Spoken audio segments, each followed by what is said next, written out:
Good evening. I'd like to call the order the Monday, July the 12th, 2021 North Augusta City Council study session to order. And I'd like to turn it over to Mr. Clifford.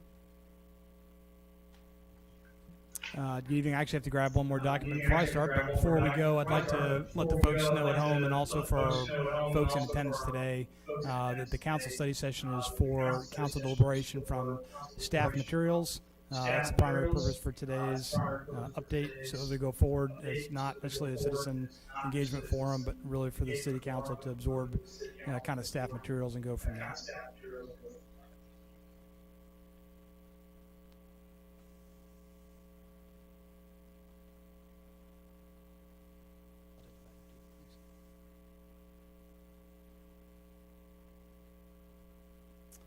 All right.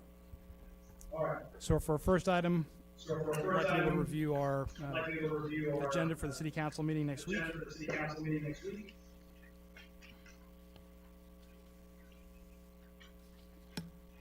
And the first item we have on there, listed under item number 6, would be a proclamation that Rick Meyer put together as for July of 2021 as Parks and Recreation Month in the city, and a copy of that proclamation is in your staff packet.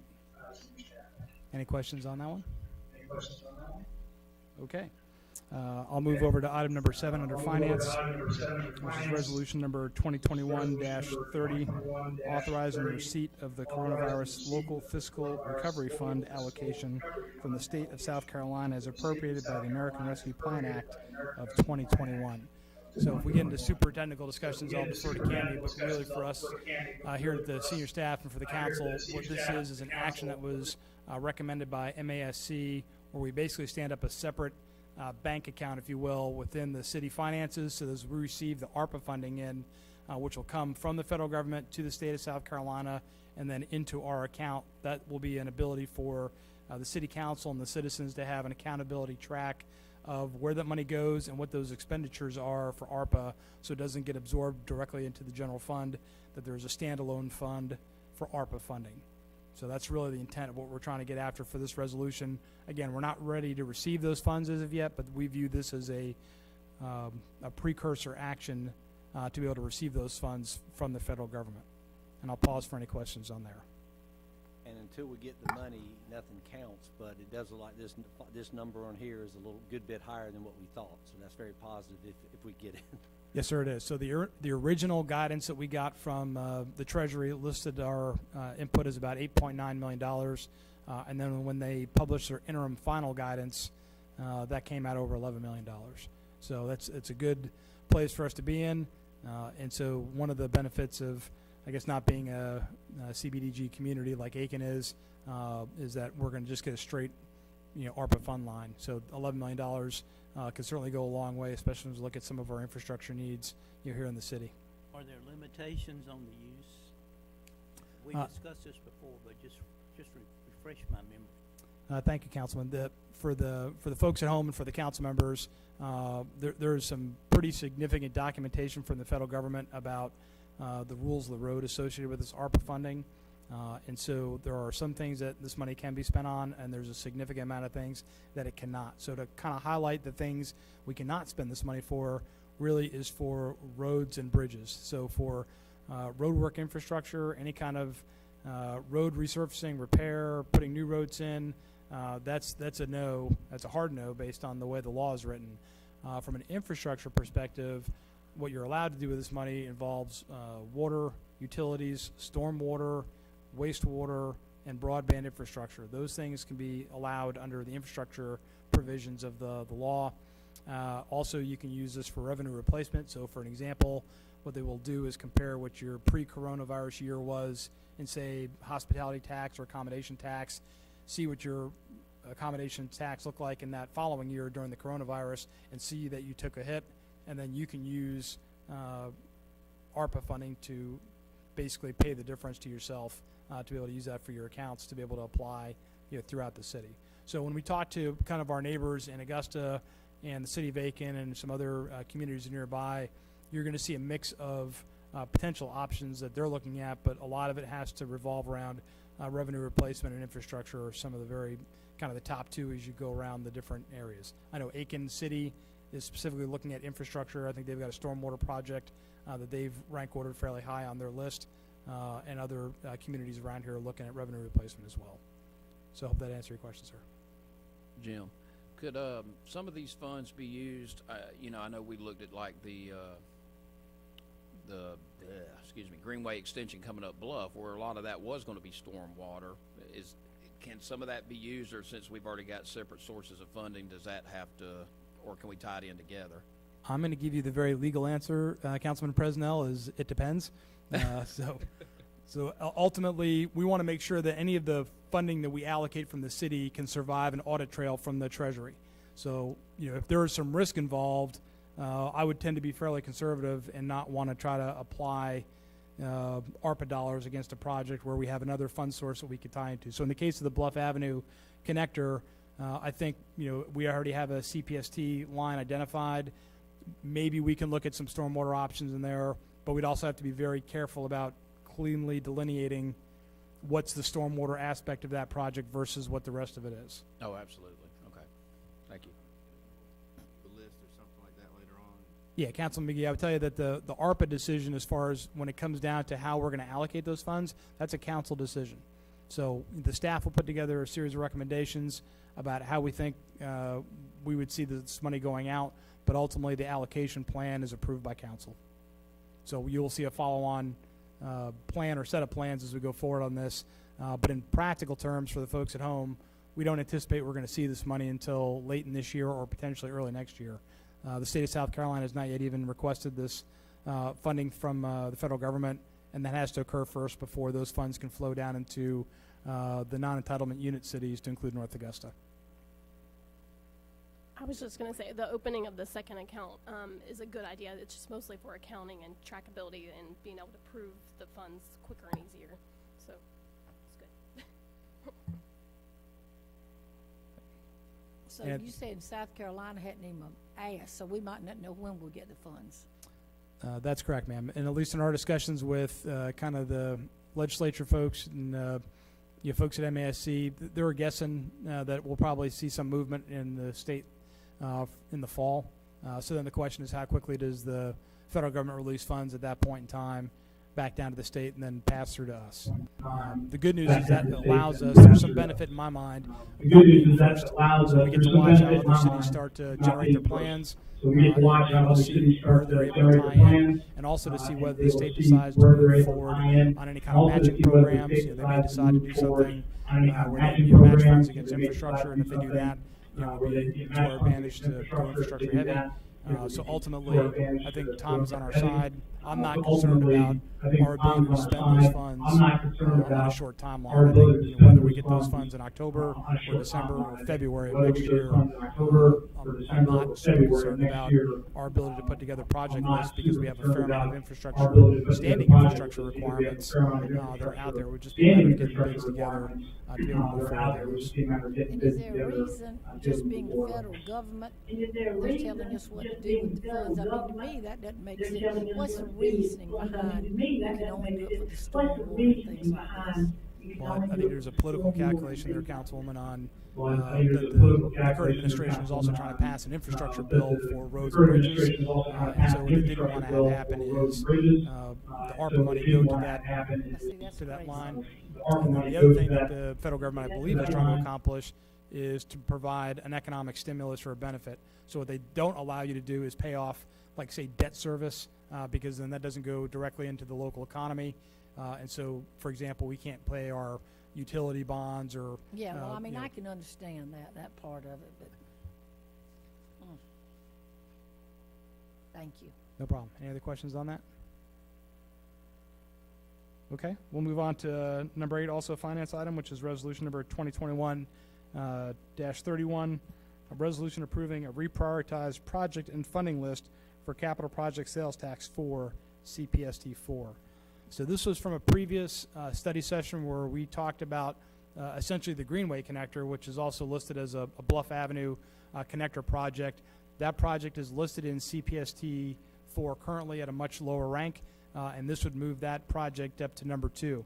For the citizens at home and for you all as the council, recognize also that the public safety headquarters is still the number 1 priority, and until a a bid goes out on the street and is received, we won't have the final costing for the public safety headquarters. So I think once the public safety headquarters bids have been received, then we can make a strategy and decision about how we can apply funds in CPSD4 either simultaneously or near simultaneously to be able to get some of the top projects moving here as we end out this fiscal year into the next fiscal year. Any questions on that, Adam? Okay, moving to item number 9, which is boards and commissions, which is the Stadium Advisory Board, appointments by the mayor. This one's been out for a while, but this is something we really wanted to kind of close it out with, which is establishing a stadium board, basically, that allows us to make decisions about the city-owned stadium and how we make improvements to that stadium. And so this is a series of appointments that the mayor will make, as he does with other appointments to boards and commissions. And this is a 5-person board. 2 people will be appointed by the Green Jackets or nominated by the Green Jackets. 3 are nominated out of the city by the mayor. And so ultimately, what we're looking at for the city membership of the boards is Councilman McGee, based on his long-standing service to working on the stadium, to Tom Zeser, our Director of Public Works and Engineering, and myself as the city administrator. So those would be the 3 city positions on this board as nominated by the mayor and appointed by the mayor. Now, this wasn't what Fletcher and you own. Is it a different board? Because we had 2. Okay. This is kind of follow-up to this, for the maintenance program moving on. Yes, sir. Okay, I just didn't know if we needed another, because I know him and Fletcher would keep us all updated on a lot of stuff. Yes, sir. I believe that was the intent of having Councilman McGee on this council as well, or this board, just to be able to have that continuity of construction. Yeah, I think David has been involved in the beginning when he and Fletcher were both involved in the construction piece. So as a citizen, as council person, it just made sense. He probably knows as much about it as anybody, and we need to keep him on there. So anyway, we're only given 3 choices, so with Tom and David and Jimmy, it makes sense. Any other questions from the council? Okay, we'll move on to our final one for the city council meeting, which is number 10 under easement, ordinance number 2021-08 to grant a public access easement through Calhoun Park, ordinance for the first reading. And I'll actually defer to our very own city attorney, Kelly Zier, because this was something that he was championing with Tom Zeser to move for the council to adjudicate. I had gotten a call a few weeks ago from an attorney who was handling a closing of the home that's on Carolina Avenue between the church property and the new paint store or whatever it is. And actually there had not been a transfer of that property since 1962. And in reviewing it, he realized that technically there was no street access to that property. If you went back, the 1897 Beck plat for the city showed Calhoun Park. It wasn't Calhoun Park, it was Calhoun Place, which was a square. And thereafter, before the 1912 Summers plat was done, Carolina and George Avenue were cut through there, which ended up having Calhoun Park that we know now as a triangle, and on each side of the street were 2 triangular pieces of property that were still part of that park or place there.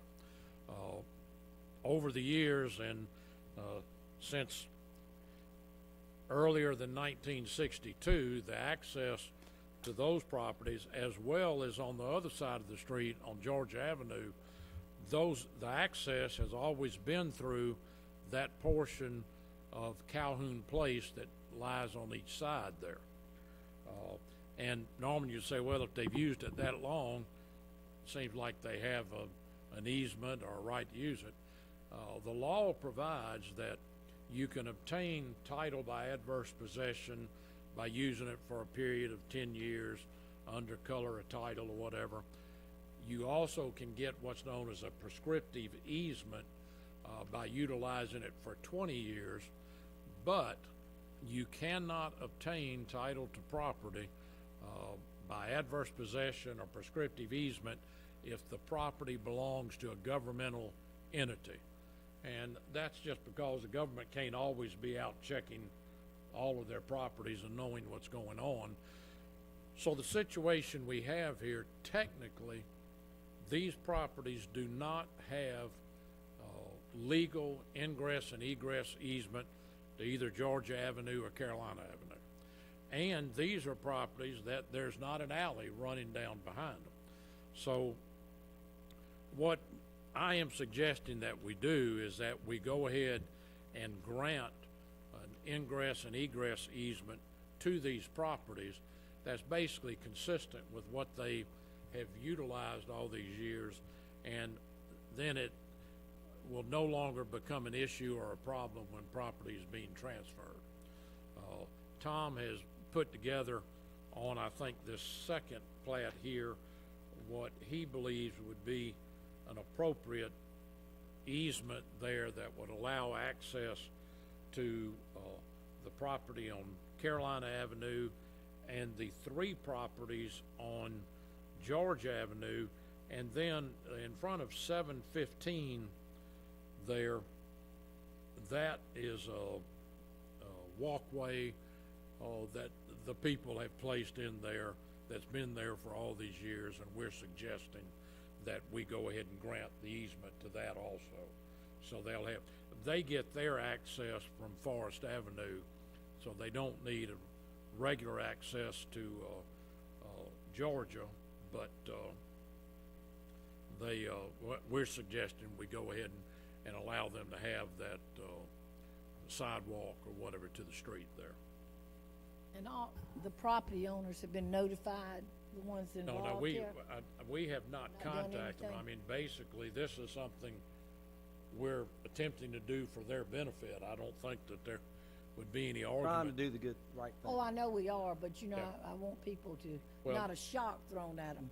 Yeah. Whoa. Well, I mean, the attorney that contacted me about the piece of property on Carolina, of course, he's aware Yeah. what we're doing. We haven't really been in touch with the people on the other side because we didn't want to call them and tell them you got a problem.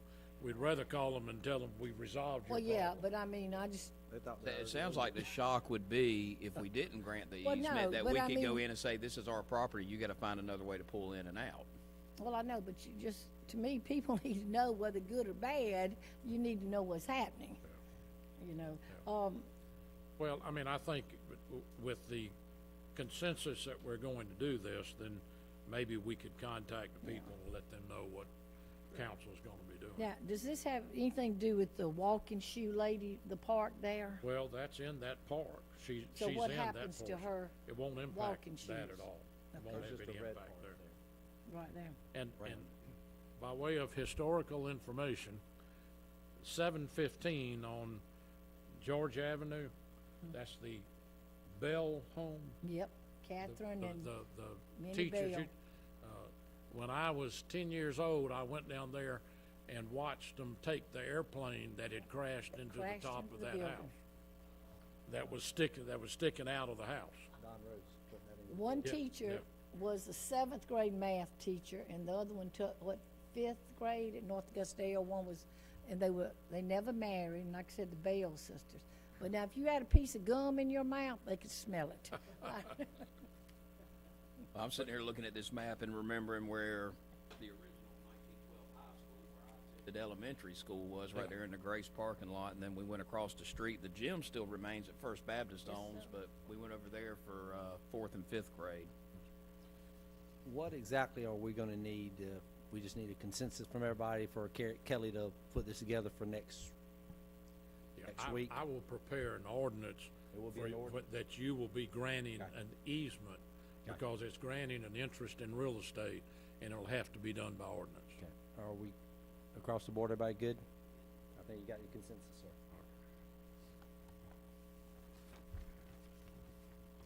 All right, Mr. Mayor, I think we have the consensus that we need to proceed on drafting the ordinance, and so Kelly will have that as the primary action officer with support from Tom over in Public Works, but I think we can get that out pretty quickly.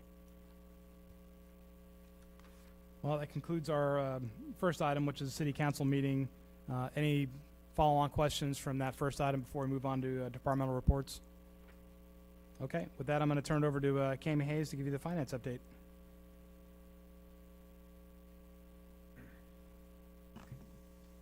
I just have two utility updates for you this evening. Cycle 2 has a due date next week on July 19th, and we have a Cycle 1 disconnect that will begin on July 21st, and it'll run through the 22nd. That's all I have. Next, we'll have Public Services with James Sutton.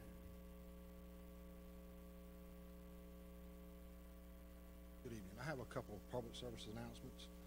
Utility staff starting July 14th and the 15th will be working along Westwood Lawn between Georgia Avenue and Caroline Avenue, installing a new manhole on a wastewater line so that they can perform maintenance and inspections of the system within that area. During the time, we ask people who's passing through the area traveling to use caution. We will have traffic control in place and flaggers to help direct vehicles. He's a little taller than Get a Candy. little louder. Anyway, I'm sorry. Yeah, we just ask them to use caution when they're passing through the area. There will be flaggers out to help direct the traffic. Second, utility technicians recently completed smoke testing within the Hammond Hill subdivision, and will be moving into Fairview Garden subdivision July 19th through July 30th. During that time, they will be inspecting the system and injecting smoke into the wastewater collection system. It's non-hazardous, harmful. It doesn't cause any problems, and the smoke used is for that purpose. In the same, we're trying to locate defective pipe systems, pipelines, service lines, and mains. And we ask that any of the customers who have any questions, just call the Public Services Department at 803-441-4238. Thank you. James, where in the world's Fairview Gardens? Now, that's a new It's one. around Fairview Avenue. Oh, the Fair Street. Fairfield, Okay. Carolina Avenue, up in that Okay. upper region around West Martintown Road. I thought that was a new one on me. Okay, well, I have never heard it called that. Have you, Kelly? Oh, you have? Well. Oh, was you? That's what the Bell sisters called it. I could say, hi. That's what the Bell sisters called it. Oh, is that what the bell said? Well, if they said that, then you know to do it. Thank you, James. Have you ever heard of Briarfield? Briarfield. Yeah. All right, we'll be bringing up Chief Thomas for Department of Public Safety. Public Safety Department has 9 employees, which is in their 5th week of fire training in Aiken City. So they're counting the days down. I think they've got, after this week, 3 more weeks, and we'll have a graduation in August to get these 9 employees back, which I'm sure they're tired of that vacation and ready to come back to work. We also have 3 new public safety employees in the hiring process, which means they've passed the background and done the psychological. So the last leg of this is medical physicals, which that'll put us back to full staff, which is a great thing for us. So it's been a long time coming, so we're very proud to announce that. And then as far as the fire station 1 goes, and I think Mr. Clifford's going to give an update on that, but we're moving forward, and I think we've got steel coming in the next couple of weeks. So I'm glad to answer any questions that you might have. Chief? Chief, I've had a couple of people ask, what is going in? Should we put a sign that says future fire station of future? I mean, I've had so many people say, what is going there? Tell them Cracker Barrel. Fire station. Oh, yeah, firecracker stand. Yeah. I mean, I don't know if we should just We put possibly so could. people know. If Mr. Clifford's fine with that, we Yeah. can put something up there. Sure. Chief, how is Sergeant Cook doing? Is he? Last I heard, he was back home. Is he back on is. the job yet, or? Thank you for asking. Andy's doing real well. I was on vacation last week, but he came by and spent a couple hours. Seems to be gaining a little bit of weight, so he's still in our prayers, and hopefully he'll be able to return as soon as possible. Thanks. Thanks, Chief. We'll go over to Rick Meyer for Parks, Recreation, and Tourism. Yeah, let's bring this thing down. The first good news I have is the Creighton Park Playground is back open for business, been repaired, so glad to report that. Yes, indeed, that is a great playground area to use with all the shade. Number 2, Jack-O-Lantern Jubilee update for you. Our committee has been meeting, and we will meet again on July 26th after the Peach Jam is completed.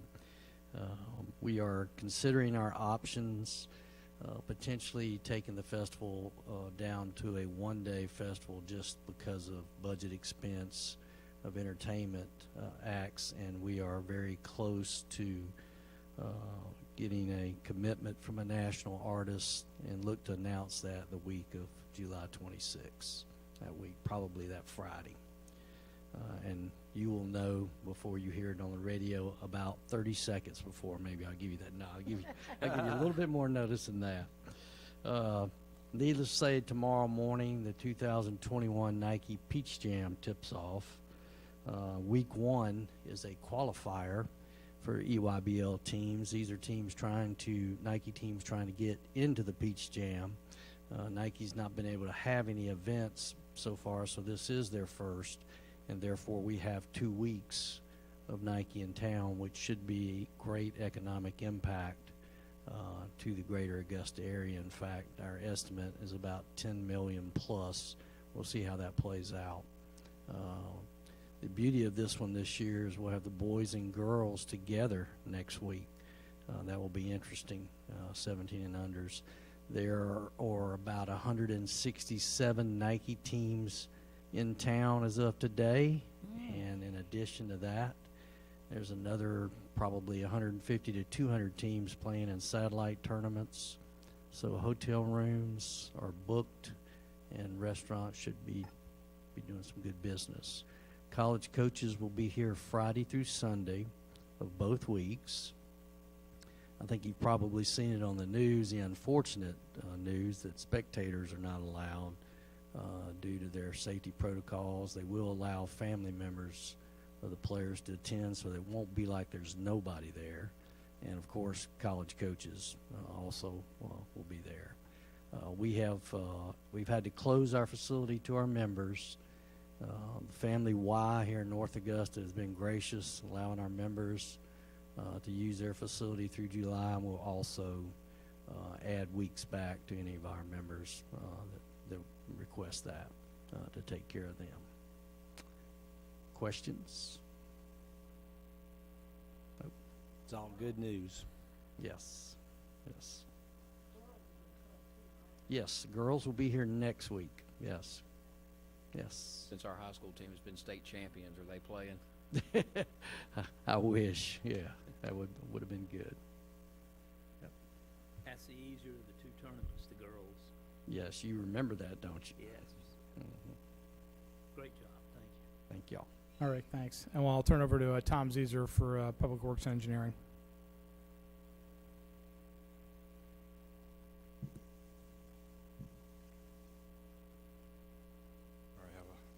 Long rambling list tonight. So the Rapids HOA sidewalk work is ongoing by our Streets and Drains Department.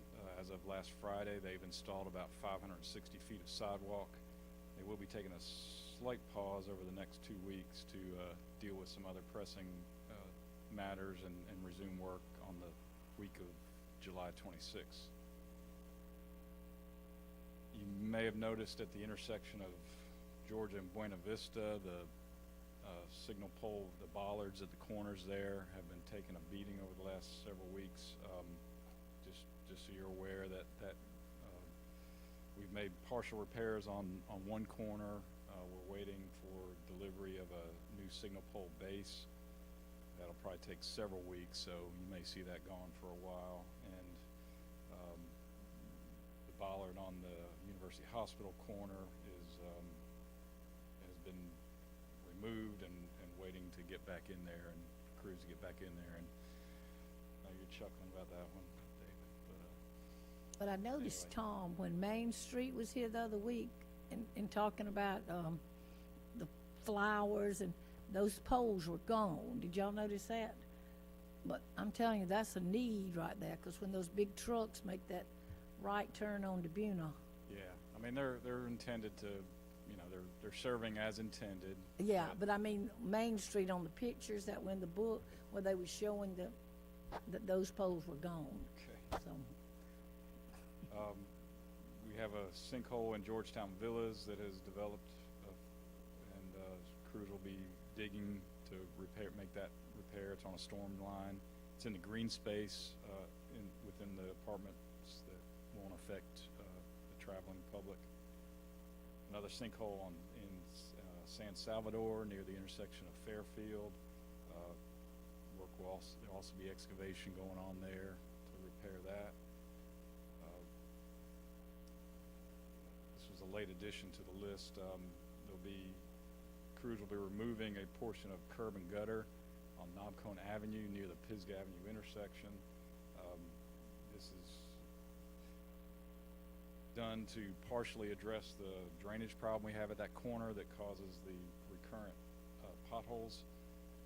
What's being done over the next few weeks won't fix that problem, but it's just the first step towards a permanent solution. So, but that work will require some temporary road closure at that intersection and a detour, and then some intermittent lane closures probably over. I mean, the whole project will only take about 2 or 3 days at the most. And when did you say that was? 'Cause well, they're going to start that on the week of 7/19.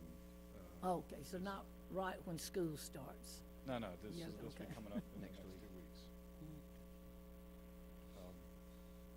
Crews are also performing detention pond maintenance around town in the subdivisions of Bergen Place West, Wanda Woodlands, Woodstone, and the village at Bergen Place. This work involves mowing, line trimming, removal of trees and brush and sediment, and as well as chemical herbicide application. So residents may hear, mowing and chainsaw equipment running, as well as sometimes the herbicide treatments cause an odor that residents may detect. It's somewhat unpleasant. City personnel will be performing an alligator count in Brick Pond Park. This will be occurring in the early morning hours of next week of July 20th. When I say early morning, I mean like at 3, 4 o'clock in the morning. I kind of want to go watch this. This sounds like fun. So bring your snake boots and your spotlight, and Great. but the work involves using a spotlight to be able to detect the alligator's eyes, and so residents who live in that area may be alarmed by spotlighting, and we'll send notice to Hammond's Ferry, those people, as well as public safety, so they're not concerned that there's any illicit activity going on down there. Thank you, Tom. Over 15. And then lastly, you all may have heard on the news or read it already that the new traffic signal at Martintown Road and I-20 was put into service today in caution or flash mode, and that'll continue that way for a few days. They say that they intend to put it in normal stop and go operation on Thursday. Yeah. That's kind of sudden, but we have not received any specific notice about that directly. That's what we read in the news, so I apologize for the short notice. I saw it flashing this morning, and that's what I was going to ask you. Be alert when you're driving through that corridor of that new signal. That's all I got. Thank you, Tom. Thanks, Tom. And we'll transition over to JD for our open requisitions here for Human Resources. Good evening. Just my biweekly plug of northaugusta.net/jobs. We update those positions weekly on every Friday. So we just have a few positions that are open. A new one is that I would like to highlight is the vehicle operator for sanitation is open. But that's my plug for this week. Thank you. Thanks, JD. So that concludes our second item on the study session, and so we'll move over to item number 3, which is Mayor's Matters. So, Mr. Mayor, I turn it over to you for anything, updates on the 100-day plan. Thank you. Got just a few updates. Want to let everybody know our next public power hour will be next Monday. That's July the 19th at 5 p.m. So if you have something to discuss, please send an email or call Sharon Lamar, our city clerk, so you can get on the list. And the information to do that is on the city website. We'll be making our public power hour post like we did last time. And if you don't put your name on the list, it doesn't mean you cannot talk to council. It's just that the folks on the list will have the first chance, and depending on time, anyone else will. So if you've got something you're interested in, you need to share with us. And I'll tell you, our last one was very positive. We got some good feedback from citizens, and we're working on those. Good so feedback very from positive. citizens, and we're Our next working on Meet the those. Mayor So it's event very, will very be on positive. Tuesday, Our next August Meet the the Mayor 3rd event at will be SRP on Credit Tuesday, Union August the on 3rd Exit 5. at We will SRP begin Credit to put this Union out on on social Exit media 5. We will begin to put probably this this out week. on social This media location will be very probably attractive this for week. folks around the This I-20 location part of will be town. very attractive Anyone for is folks welcome. around the So I-20 we're part thankful of for town. SRP Anyone is welcome. Credit So Union we're for thankful for allowing us to use their SRP space. Credit We'll be Union getting more for information allowing out. us to That is use their August space, the 3rd. and we'll be getting more information out. That is August the 3rd. The next event, You know, next third the Thursday next event will be on the event, 15th, which is this next coming third Thursday. This Thursday will be a event will be great on the one. 15th, The which is merchants will coming Thursday. This participate. will They'll be a either have great an one. artist, The merchants are participating. musician, They'll or either a have an potter at artist, their location. So this will be a great musician, or a opportunity for you to potter come at out, their location. eat in our So it's local going to be a great shops, opportunity for you to come out, restaurant shop, eat in our local listen to shops, music, look at art, walk restaurant around shop, town. Our listen to trolley will music, be look at working, art, walk running. around I'll town. be out Trolley there, will and be even working, our own city running. administrator, Jim I'll be Clifford, out there, will and be out there with even me our for a own city while. administrator, Jim So, Clifford, will be out. may ask for his picture, but anyway, so come on down and support our local businesses in North Augusta. And I was just thinking about Councilperson Carpenter was sharing about people not knowing.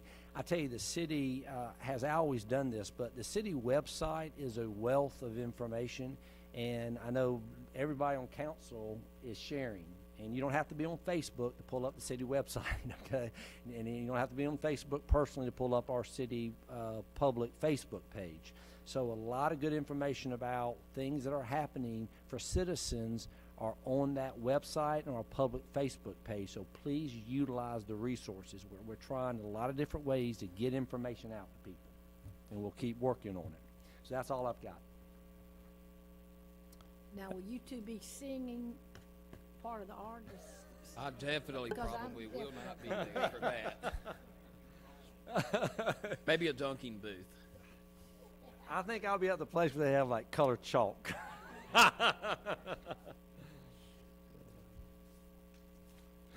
On that happy note, Councilwoman, we'll go ahead and transition back to the focus item for tonight. So I thought this was a good opportunity to provide the council facilities update. So I've got three items for you today. The first will be Fire Station number 1. The second is Public Safety Headquarters. And the third is the 13th Street Bridge, mostly because that's been open now for public comment. And I know we've had a number of inquiries at the city about what that's all about. So hopefully I can illuminate that for our citizens at home and to get everybody back up to speed on that. So first, we're going to go to Fire Station 1. So this is just the rendering of the front of the fire station and the side. And again, if you are familiar with Fire Station 3, it's really a carbon copy. The floor plan is the same. The only noticeable difference between Fire Station 1 and Fire Station 3 will be Fire Station 1 will have a metal roof, whereas Fire Station 3 has a shingle roof. Next slide, please. So what you have here is a copy of the floor plan of Fire Station 1, and the reason why you've got a big blue circle in the middle of the slide that aligns with the number 4 on the top and bottom of that diagram is because that is the first portion of the concrete pour. So to the right of that number 4, where the living bays and the kitchen and all those things are, that concrete has been poured. The next concrete pour will be to the left side of the number 4, which is really for the apparatus. It's a different depth pour requirement, so that's why they're pouring the slab in different kind of phases, if you will. We're hopeful that the second part will be poured either this week or next week. The limitation right now has to do with the piece of equipment that has to be sunk into the concrete for utilities purposes, and that, as we kind of anticipated through the COVID era, there are some supply chain difficulties And so ultimately, when we're able to get that part on hand, we'll be able to move forward on the concrete pour itself. So we've had some good weather days. So if the question is, hey, we had 2 good weather days in a row, how come we're not pouring concrete on the site? That's the reason why, is we're waiting on a key part, and then once we have that in hand, we'll be able to move forward on the pour. Next slide, please. So this is just some pictures of them doing the first pour. So you can see they've got that going along, and then on the back side of the leftmost picture, you can see where they're also putting in the stormwater retention pond underneath. So you've got those large black tubes, which are part of the stormwater retention system. And so ultimately, when the slab is completed and they've got some other surface work done, then they'll be closing in the surface area, the stormwater retention area in the back. So again, that was one of the design criteria feedback we got from the local citizens. They didn't want to have a big open retention pond in the back of Fire Station 1. And so that was one of the allowances that we were able to design in through our partners to make that happen. Next slide. So this is our overall time frame for the fire station. The green items have been accomplished, and we are currently, partway through the construction phase. So some of the next big items under construction that we're working with Clifton right now, one of them is the concrete pour, obviously, and we're anticipating that we're going to receive steel in the last week of July. That's a key date for us. If we have steel on hand by the end of July, the rest of these dates look like they're going to be pretty solid. If, however, we take supply chain hits on the steel and that starts to slide, that may have an impact on the rest of the timeline, although we do have some buffers built in for weather and for other things. I still feel very confident to say that we'll have an operational fire station by next summer. And if these things happen on the timeline that we're projecting, maybe even a little sooner than that. But I think it's safe to say certainly by 4th of July weekend, I'm hoping that we're going to have ribbon cutting here for the council to be able to dedicate our new fire station. So that's my final slide on Fire Station 1, but I'll pause for any questions from the council members on this particular project.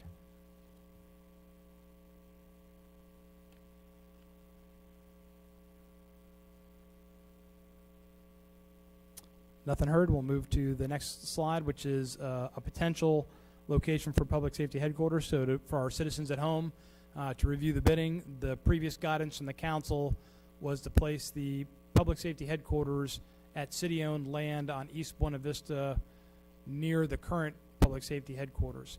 In the course of our due diligence and finding out site costs, our assessment is there's a cost differential of about $850,000 between the two sites of the city-owned property on Georgia Avenue, also known as the Blythe and Seven Gables property, to the East Buena Vista site. And so I had previously asked for a council consensus to be able to do some additional research and have some discussions about moving forward on a siting of the public safety headquarters there on Georgia Avenue. And so that's part of what I'm to address tonight, is to give you a status and give you some key dates. Again, no final decision has been made because that decision rests with you as the council on the final location of this facility. Next slide, please. This is the rendering of what we envision as the public safety headquarters on Georgia Avenue. Again, you've got entrances on the side streets, not on Georgia Avenue proper. You can see the older buildings, the legacy buildings on the right-hand side of your slide that are fronting observatory. Those would be able to be retained through this plan, allow us to be able to put this public safety headquarters there and retain those buildings. The reason we can do that is because the previous plans included fire station number 1. And so when you did that, that really ate up all the real estate on that plot and did not allow for us to make any allowances for the legacy buildings. And so this is, one of the concepts, but the preferred concept that the staff has as far as siting this building with the information that we have today on this site. Next slide, please. So I briefed a variant of this slide to you last time, and so I'll go through some of these. The first was I'd requested a resolution granting the staff authority to present to the Planning Commission for public zoning. And so what you provided really was guidance to allow a sketch plan review to the Planning Commission. And so that is the next step in the process. I'm going to present on this Thursday, after I get done saying it, third Thursday, the sketch plan review to the Planning Commission. That's not a decision timeline. That's really a staff study for them to be able to receive information and to give us feedback. And then I'm going to collect the feedback from the Planning Commission along with the feedback that I've received currently from 2 of our nonprofits that we've already met with, the Punch and Judy Players and Historic North Augusta, to be able to have a further on discussion about whether we're going to proceed to request for a public use zoning from the Planning Commission. So that's kind of where we are today. What we have not done as of yet, I've not had direct engagement with the neighbors. I certainly intend to do so before we ask for a council vote on things, but we'd like to be able to meet with the immediate impacted neighbors on that project. We're required to do so if the council makes a decision to allow me to present for public zoning at the Planning Commission, but prior to that, we can have a discussion with the neighbors regardless, just to kind of sensitize them and get their concerns on the table so we can proceed with those. So some potential key dates as we're looking forward is, you know, some are definitely going to happen and some of them are potentially going to happen. So the definite is this Thursday the 15th, where I'll provide the sketch plan review. Mr. Paradise has got this all teed up, but I'll be the one doing the presenting to the Planning Commission on Thursday. And then our next date after that for the City Council will be on the 26th of July, which is our next study session, where I would potentially request P zoning to be added to the City Council agenda for the following week, which would be the 2nd of August. If that is approved by Council, then we would have to move forward on a public notice on the 4th of August. So we would allow to submit our request on the 12th of August to the Planning Commission to move forward on that for the later in August Planning Commission date. And then the TBD, to be determined, is the citizen neighbor engagement. And I'd like to start attacking that sooner rather than later to be able to at least have a discussion with some of the neighbors as we go forward on this. So I'll pause for any questions right now on the Public Safety Headquarters, but I wanted to at least give you some idea of some of the key dates and some of the key activities that are occurring. Again, the next big one is this coming Thursday, where we'll do a sketch plan review with the Planning Commission. Jim, just kind of on the citizen neighbor engagement, can you just elaborate on how your plan for that? You know, I know obviously the timelines to be determined, but exactly the venue, and I know you're still firming some of that up, but just give us an idea of what that's going to look like. We are, Councilman. I think that ultimately we'd like to host that in a city facility. I probably will not use Fire Station 3. The last time we did a public engagement, they used Fire Station 3 mostly to be able to show the citizens what Fire Station 1 was going to look like, but it's really kind of out of the area. So I suspect that we'll end up doing something probably here in City Hall itself to be able to host a forum for our citizens to be able to have a discussion on it. Jim, I'm assuming you will let us be aware of when that is so that we could attend as well. Yes, Councilman. That's if you'd like to be in attendance, you're more than welcome. Question: the plan review that goes to the Planning Commission Thursday, it's pretty much this sketch, or is it more to it, or? There's a little more to it, Councilman. I'll be happy to provide a copy as well, but some of it's the details of the site itself. It's the renderings of the front of the building, which you had in your previous study session. It's the layout, if you will, on that site, and some of the information about really the historical of why we're there in front of the Planning Commission to be able to discuss, you know, the reason why we're back here before the Planning Commission is the following. But to your point, what we aren't going to be discussing at the sketch plan are the detailed site planning, because that has not been done, because we have not authorized our contract partner to move forward on that, because the council has not yet made a decision on where that location is going to go. So we want to lock in council direction before we do mature planning on the site plan.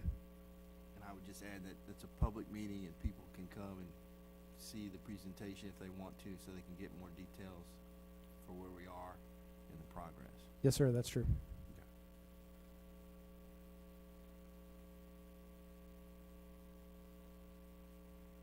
Any other questions on the Public Safety Headquarters discussion? Okay, let's please proceed to the next slide, which is the 13th Street Bridge. So for our citizens at home and for our council members that are new to this project, and I know we've talked about this probably since last September, so the 13th Street Bridge project is a Georgia DOT funded and sponsored project. So even though it spans, 2 states, and it comes in from Georgia, South Carolina. The base bridge itself is fully funded by Georgia Department of Transportation. What is not fully funded are the potential amenity packages associated with the bridge to make it look more attractive over the long term. So what I've posted here on the slide, which will be available in the public record, is that website on line 2 is a information page, and at the bottom of that page is the ability for citizens to provide comment. And so that's citizens in the greater area here within the CSRA, but certainly for our own North Augusta citizens is an area where they can provide feedback directly, to that webpage, to the Georgia DOT, and that feedback is good through the 13th, or they're taking that feedback through the 13th of August of this year. And I put a quote in directly from the webpage and from their public notice about what this is. So they're doing this in lieu of a bunch of meetings. They're doing a strictly online public comment forum from Georgia.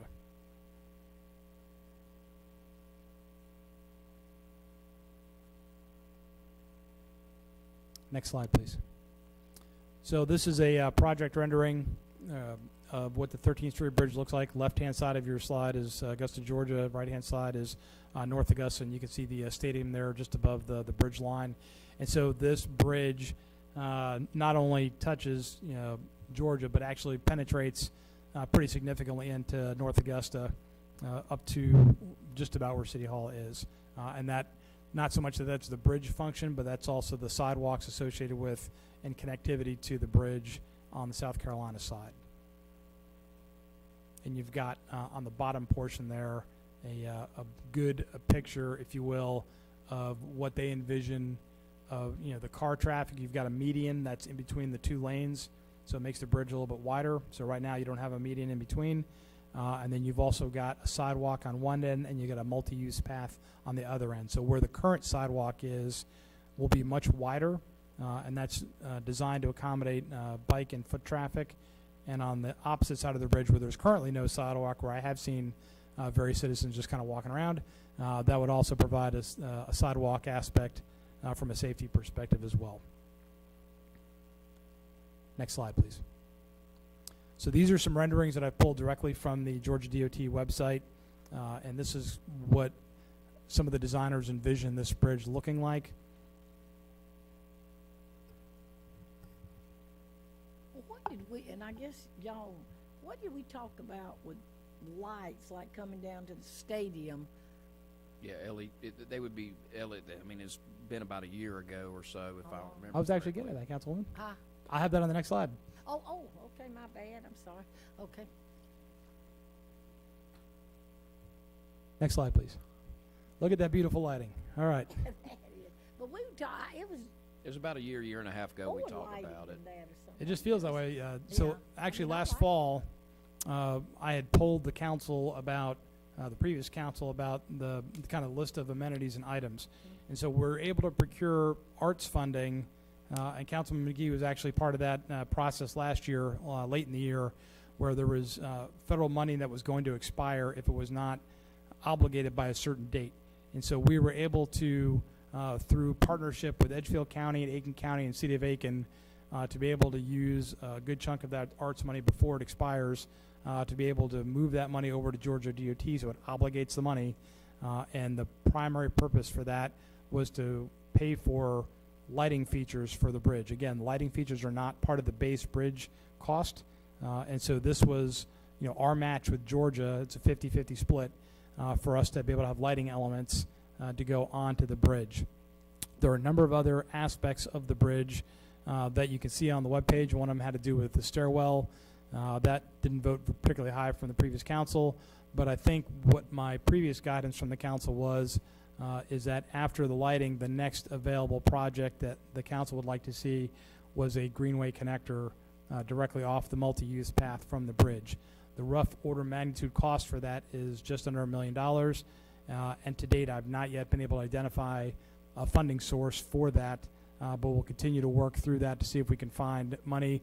The question had come previously about ARPA funding, whether we could use that, and I would tell you that right now there's still a bit of a debate about whether a trail or greenway trail falls under tourism or falls under roadway infrastructure. So until we can have a full ruling on that, I can't give you that to you as a potential option. That may be a way we can go with it, but as of today, I'm not comfortable enough to tell you that that's how we could fund that. So we have that on our to-do list as we look for different funding avenues and streams. We would like to see a Greenway connector. I think that gives us a great addition to our Greenway and good connectivity to the overall region. But as of today, the only funding that the city of North Augusta has been able to procure associated with the 13th Street Bridge is for the lighting aspects, which you see displayed here on this particular slide. And when is all this going to start taking place? My understanding, Councilwoman, that the earliest we'll start seeing anything move on this is 2024. Oh, good heavens, okay. Hurry up and wait. Jim? But we won't be able to wait till 2024 for the design work. So I think the challenge for this council is, you know, people call this a 13th Street Bridge, but as we all know, the history of North Augusta and the James U. Jackson Bridge. So I will tell you, Georgia is working hard at possibly funding for the Bartram Trail, and Mr. Clifford's worked real hard so far with what y'all did last time with the previous council on the lighting. But we've got to really, as a council, be committed to doing what we need to do to make that happen on the Greenway side. I think so.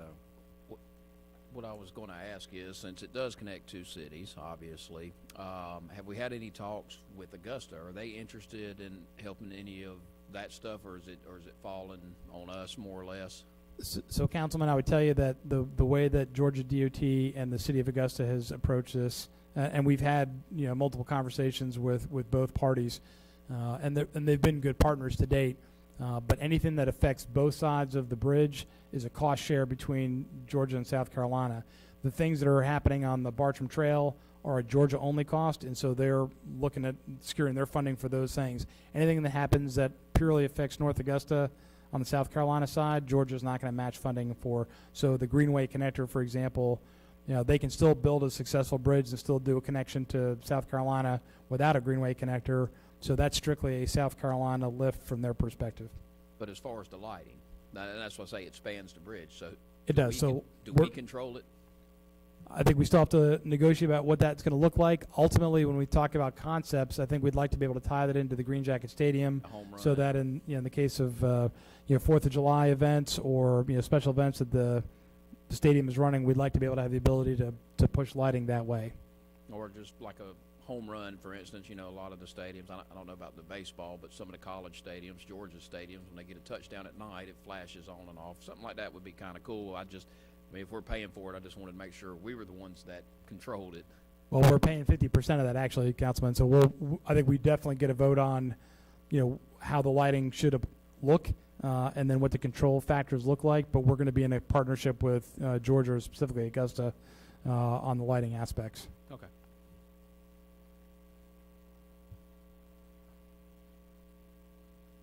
Say to encourage people to participate on the website during the citizen input time and give feedback, and the more we have from the South Carolina side, the better off we are, especially if we're unified on some of the improvements we want to see happen. Just encourage everybody to do so. Yeah, and I don't know how feasible this would be, after we listened to the Main Street project last week. How possible would it be, since we're going to have a big pedestrian way, to have a couple of trash cans over the bridge too, to keep people from throwing stuff in the river? Maybe that's a concept to look at as well too.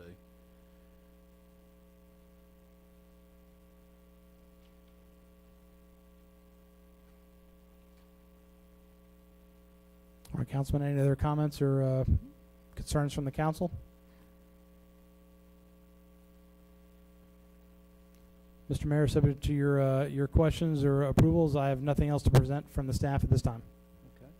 Well, before we adjourn, anything from anybody? Yeah. Good of the order? I do. Yes, ma'am. First of all, I apologize the way I am dressed tonight. I came in shorts, and I don't normally do that, but my house key, my pocketbook broke today. I have lost my house key, so it's either skip, cancel, or come on as is. So I decided to come as is. And of course, next week I will be out of town. I do, I always want my citizens. I just not show up. I will be out of town. And then Is Cookout coming to the old Ryan? That's hot news today. I've heard Cookout is coming to the old Ryan Steakhouse. Is that? Yeah, Neil Gordon on the Buzz on Biz had Okay. reported All right, that great, earlier great. today. So All right, I don't like to tell rumors. And then James, some of the trash cans at Summerfield Park and Rick, the tops are missing. So we can maybe get some newer trash cans over there. Because the flies are, and also the pavilion needs to be swept or something. It's horrible. That's just for me being over there last week. And then James and Tom, I need to speak with both of you after this. sounds like the principal calling him to the office. Well, no, Pat. Oh, no. Pat said exactly what I was thinking. I was just going to share that I had heard that Cookout was coming. I mean, if those people are watching, we welcome you. I think that would be a added plus because Ryan's has sat there empty for goodness, what's it been, about 3, 4, maybe 5 years now. It's been a while, so that would be a welcome addition. So hopefully that is true. I've got one thing, last thing for anybody else. You would like me to? Has everybody met? I think it'd be real nice. This is the gentleman that you all voted to hire. Might be helpful. Mr. Hey, Tommy, Tommy why don't you come on up? Paradise is in the house with us. Tommy, great to have you on board with us. It's your second full week, almost first full week, starting your second. Thank you for you being here. We're excited about you working with the city. You got plenty of work ahead of you, and we're looking forward to working with you. Okay, great. Thank you.